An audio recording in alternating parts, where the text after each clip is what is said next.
Hi అండి, అందరికీ నమస్కారం. ఈరోజు వచ్చి నేను ఎక్కడున్నానంటే కాంట్రాక్ట్లో ఉన్నామన్నమాట, మా అమ్మగారిలో. అలాగే తను మా వదిన అన్నమాట. మా వదిన మొక్కలు అదే గార్డెన్ ఎలా పెంచాలో ఏటన్నది చెప్తుందట. మా వదిన మాటల్లో ఇవినండి. హాయ్ ఫ్రెండ్స్, నమస్తే. నాకు మొక్కలు పెంచడం అంటే చాలా ఇష్టం. అలానే అగ్రికల్చర్లో కూడా వర్క్ చేస్తూ ఉంటాను. మనం బయట కొన్న కూరగాయలు టేస్ట్ మన ఇంట్లో పెంచుకున్న దానికి చాలా డిఫరెంట్ ఉంటుంది.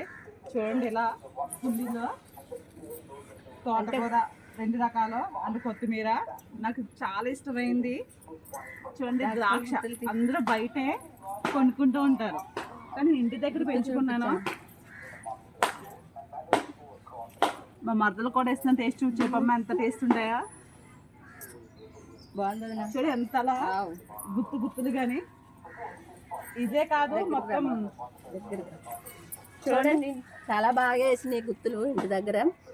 ఇలా పాదులు అన్నా మొక్కలన్నా ఏ అన్నా కానీ మా వదినకి చాలా ఇంట్రెస్ట్.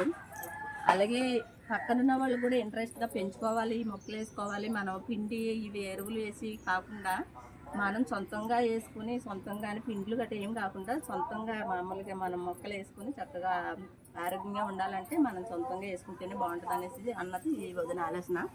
చూడండి రండి. అదే ములక్కాయలు కూడా చూడండి ఎంత బాగున్నాయో.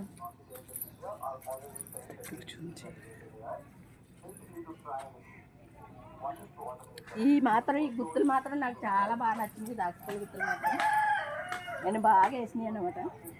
ఇదిగోండి ఇంటి దగ్గర నాకు కూడా పాతిస్తాను. తర్వాత వచ్చినప్పుడు పట్టుకొని వెళ్ళావు, అలాగనే సంతది మా వదిన. మళ్ళీ వచ్చినప్పుడు పట్టుకుని వెళ్తారు. చూడండి ఎంత బాగా వచ్చిందో. ఇక్కడ ఏంటంటే మనం పిండి మందులు ఇలాంటివి ఏమి లేవన్నమాట.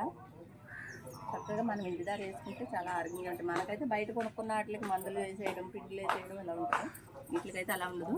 మా వదిన ఏదో మొక్క ఇస్తానంటుంది. నడండి నడిచే అదే వీడియో.